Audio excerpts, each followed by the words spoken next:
So I've been trying to figure out what would be a good video for the first video of the year, and I just couldn't figure anything out. I was getting frustrated, I was getting mad at myself. I took this hand and I smacked fire out of myself. And once I got back up, it hit me. It hit me even harder than I hit myself. And I knew what had to be done. Is this a creepy look?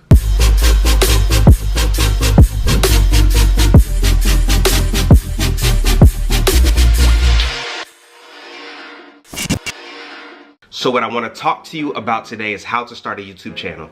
And I'm going to give you 4 critical tips on how to start it. If you follow these 4 things, I guarantee that you will be successful. I'm not going to guarantee success tomorrow or 2 weeks from now, but I promise you, just watch, you'll see. But before I tell you how you can start yours, let's go back to how I started mine.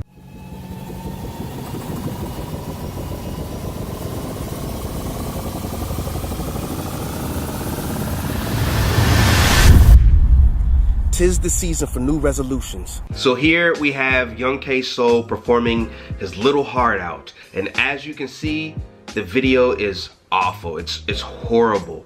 It's vertical. It's in 720p.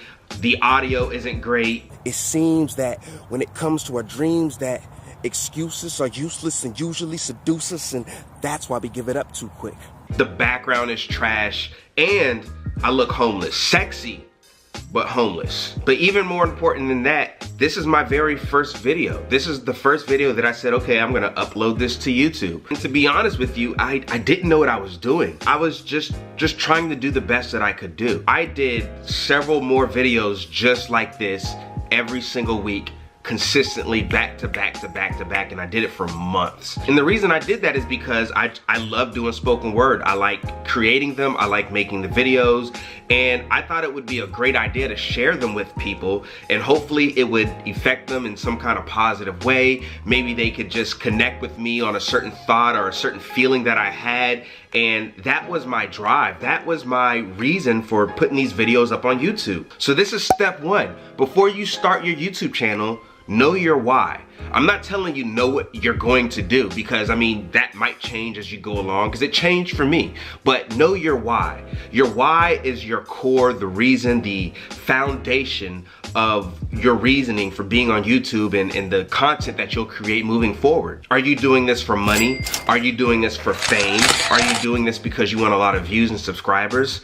Because if so, eventually you'll become unhappy, because if you don't get those things, you won't be satisfied. I was extremely satisfied putting these videos up, as horrible as they are. Know your why before you start your YouTube channel. That's step 1. So now I showed you my first spoken word. Now I'm gonna show you my first vlog. God, this is gonna be so embarrassing. Hold on, let's get to it. Hey, what's up, y'all? It's your boy K Soul. Hope everybody's having a great day. I just decided to do this vlog. So here we have me in the car, and I'm smiling and laughing because you don't know this, but I have this. It had to be like a $30, $40 camera that's taped to my dashboard with Scotch tape. Out of all the tape that I could have used, I used Scotch tape. I literally used whatever I had around my house. I had no idea what I was doing. I made this video that nobody cared about. And it looked horrible. Okay, now that you've seen that and it looks horrible, even though I'm still sexy, please remember that I'm still sexy. I'm gonna show you a more recent vlog and how much things have changed. Today I am dressed up, and I'm gonna tell you why. But first we must go, because time's ticking and I gotta get there soon. I have no watch. I don't know why I did that.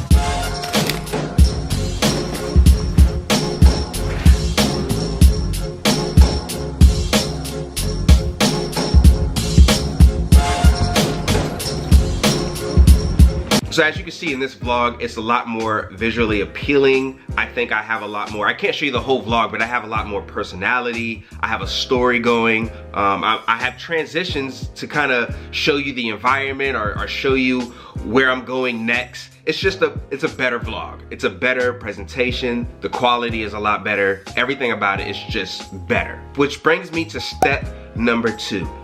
Realize that you have to learn and grow, and that it's a process.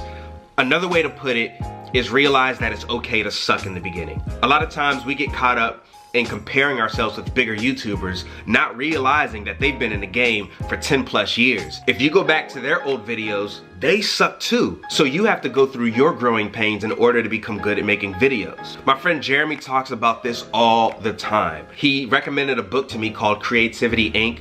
I think his name is Ed Catmull. I think that's what it is. And basically it's a book about how Pixar goes through their creative process.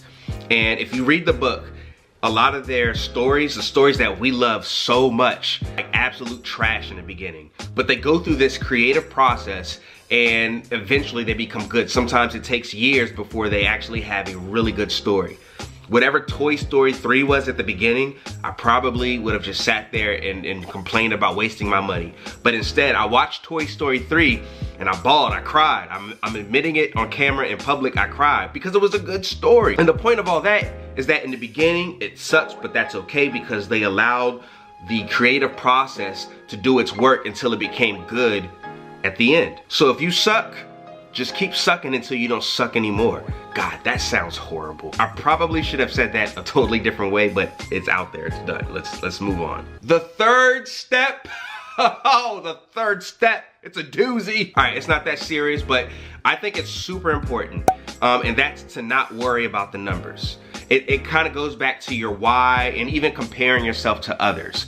Don't worry about how much money you're making with what you're doing. Don't worry about your number of subscribers, views, the number of comments, the number of positive comments. You can't worry about those things because when you worry about those things and you become hyper-focused on those, they take the place of your why. You're no longer doing this because you want to create value for other people or you want to touch the lives of other people or you want to entertain people or you want to, whatever your why is, it becomes, let me do this so that I get the numbers. Let me do this so I make this amount of money. Let me do this so I get this amount of subscribers, so I get this many views. And when that happens, you become unhappy because now it's like a job. You know, when you take a job just because they're gonna pay you a certain amount, you don't really like the job, just the money's attractive, and you don't want that to happen. Because a lot of the times you're starting a YouTube channel because you want to work for yourself in the first place. This is a motto that I seriously try to live by anytime I create videos or do anything on social media. As a matter of fact, I made a video, I'm gonna link it right up here, and I believe it was called Don't Worry About the Numbers. And I think it's super encouraging. If you have time after this video or if you want to do it now and you're getting tired of me talking, click right here. If you want to watch till the end, I'll link it at the end as well. Now this last step, it's the most important, the most critical step of all. It's something, it doesn't even just apply to YouTube. It just applies to life. Anything that you're trying to do. This is key. This is like the key to success. Listen to what I'm saying. Step 4 is don't be afraid to fail. I know that sounds really cliche, but just listen to me for a second. Have you ever heard the story of Colonel Sanders? Yes, Colonel Sanders from KFC, even though I prefer Popeye's chicken. That's not the point. Colonel Sanders, his story, here we go. I made a spoken word about this, but here's his story. Colonel Sanders was 60-something years old, I believe, and he was retired from his job and didn't have enough money to live on. Like, he was flat broke. He's 60, so he's a lot older. He doesn't have time to figure life out, and he's trying to figure out what to do.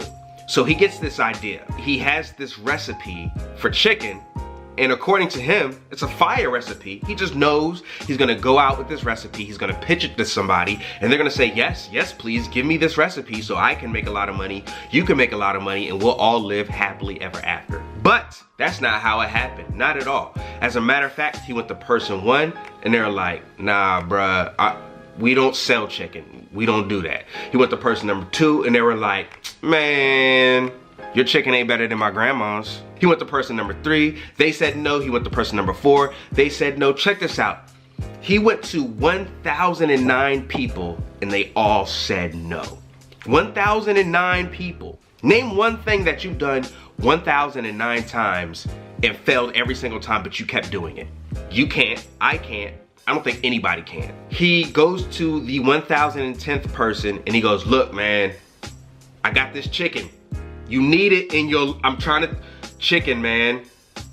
chicken, please, chicken. He's just like, chicken. He probably pitched it so many times that he just started walking up to people and he was just like, chicken? And they were like, So he goes to this person and he's like, hey, chicken recipe, it's fire. I got it for you. What's up? They loved it. They said yes. And I imagine at that time, all those failures didn't matter. And here's the point of the whole story. The fact that he tried something 1,009 times and each time they told him no. Each time he failed and he still went for 1,010. So let me ask you this question.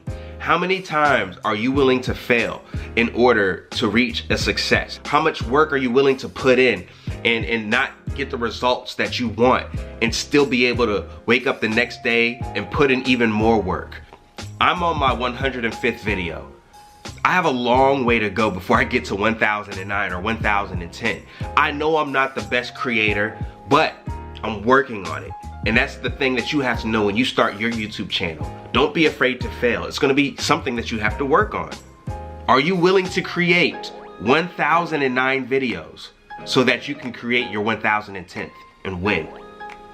I don't know if you are, but I am. And I'm joking around a lot, but I'm dead serious. I think these 4 concepts will definitely help you be successful on YouTube. And no, I'm not an expert. No, I haven't reached the level of success that I would like to reach, but these are things that I'm applying to my YouTube channel or even to my life. Eventually, I know I'll get to a place that I want to be. And I think you could do the same thing. So know your why, realize that it's okay to suck. Don't worry about the numbers, don't compare yourself to others, and don't be afraid to fail. And I will see you guys in the next video. But if you like this video, make sure you smash the like button. If you want to stick around for more, you know what I'm saying? Subscribe.